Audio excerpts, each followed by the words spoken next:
Shalom, shalom, my Haverin. Greetings, my YouTube mishpacha. What's up, my people? And welcome. Or welcome back to Bible on a Bicycle Fan Edit.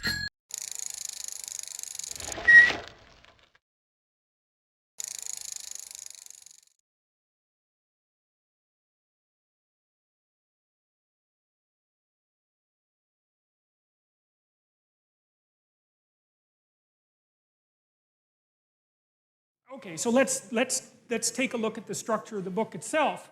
So the first thing about the Bible is that it's a comedy. And a comedy has a happy ending, right? So that's a strange thing because the Greek God stories were almost always tragic. Now, the Bible is a comedy. It has a happy ending. Everyone lives. There's a heaven. So now, what you think about that is a completely different issue. I'm just telling you the structure of the story. It's something like there was paradise at the beginning of time. And then some cataclysm occurred and people fell into history. And history is limitation and mortality and suffering and self-consciousness. But there's a mode of being, or potentially the establishment of a state, that will transcend that. And that's what time is aiming at. So that's the idea of the story. Now, it's a funny thing that the Bible has a story because it wasn't written as a book, right? It was assembled from a whole bunch of different books. And the fact that it got assembled into something resembling a story is quite remarkable.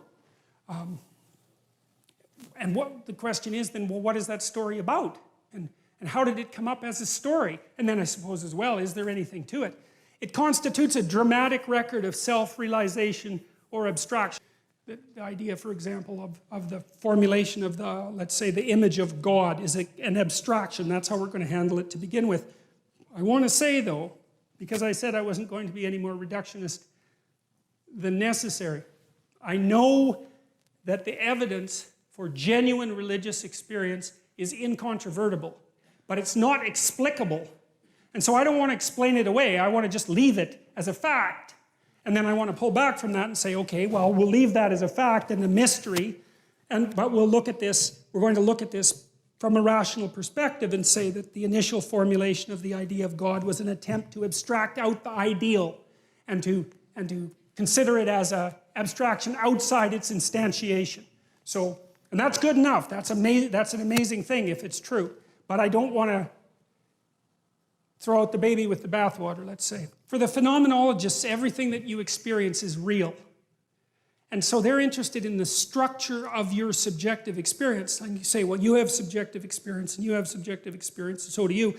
And there's commonalities across all of those. Like, for example, you're likely to experience the same set of emotions. You know, we've been able to identify canonical emotions and canonical motivations. And without that, we couldn't even communicate, because you wouldn't know what the other person was like. Phenomenology is the fact that in the center of my vision, my hands are very clear, and then out in the periphery, they disappear.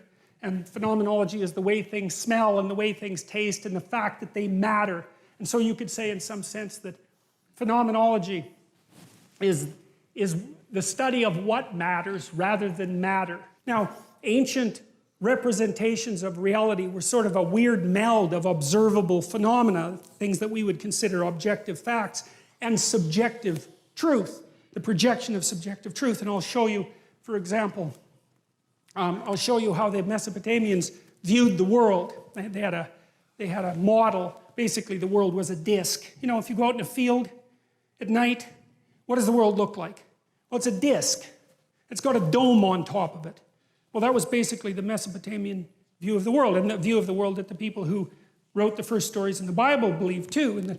And on top of the dome there was water. Well, obviously, it's like it rains, right? Where does the water come from? Well, there's water around the dome. And then there's land, that's the disc, and then underneath that there's water. How do you know that? Well, drill. You'll hit water. Well, it's under the earth, obviously, because otherwise how would you hit the water? And then what's under that? There's fresh water. And then what's under that? Well, if you go to the edge of the disc, you hit the ocean. It's salt water. So it's a dome with water outside of it. And then it's a disc that the dome sits on. And then underneath that there's fresh water. And then underneath that there's salt water.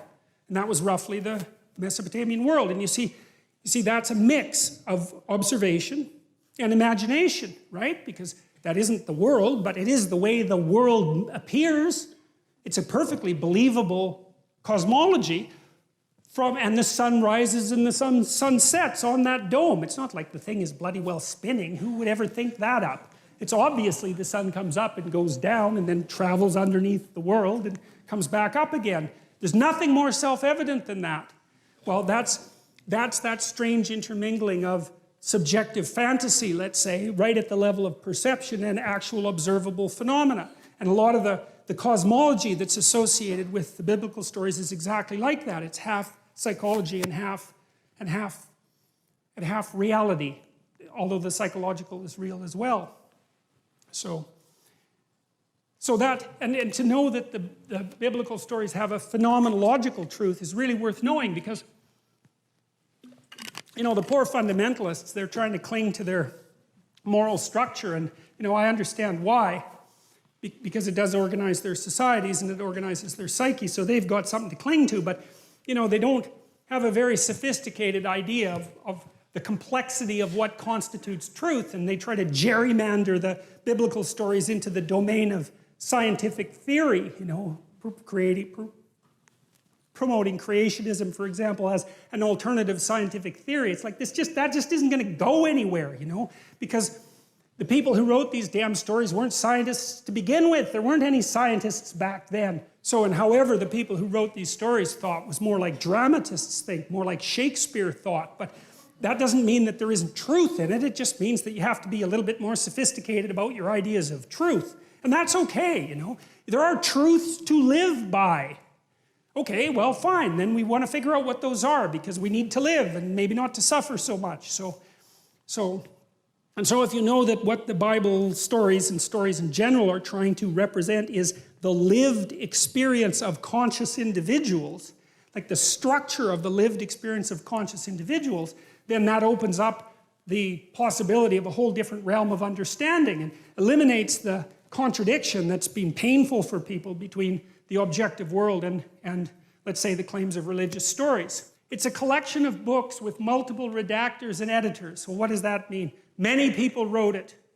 There's many different books, and they're interwoven together, especially in the first 5 books, by people who, I suspect, took the traditions of tribes that had been brought together under a single political organization and tried to make their accounts coherent.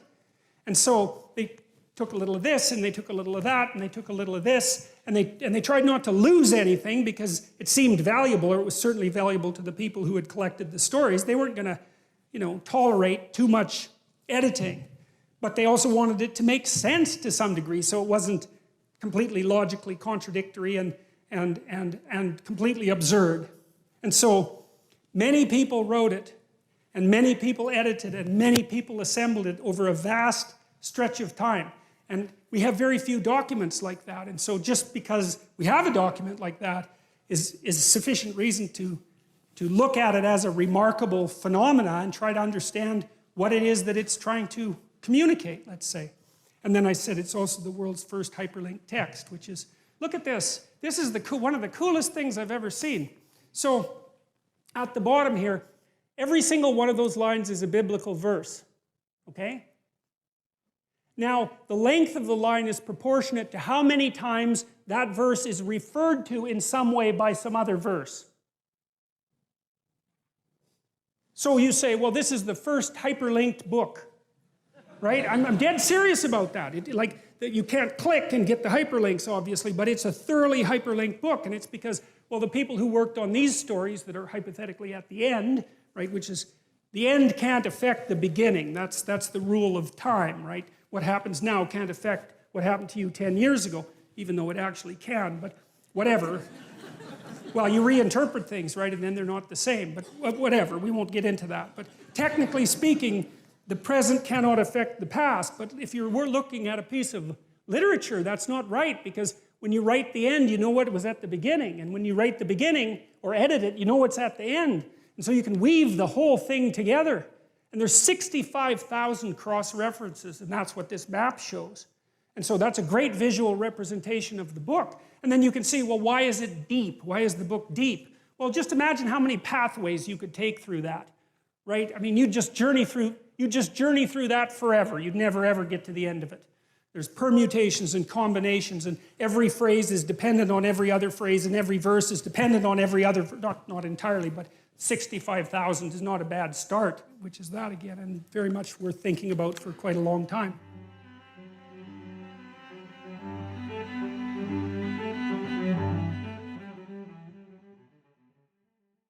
Big shout out and thank you to all you who's watching this right now. I know your time is valuable, and I sure do appreciate you spending a little bit of it here with us today. Hope to see you here next time. And until next time, remember, yeah, sure, Jesus loves you. So do I. Now get off of here, go ride your bike, and read your Bible.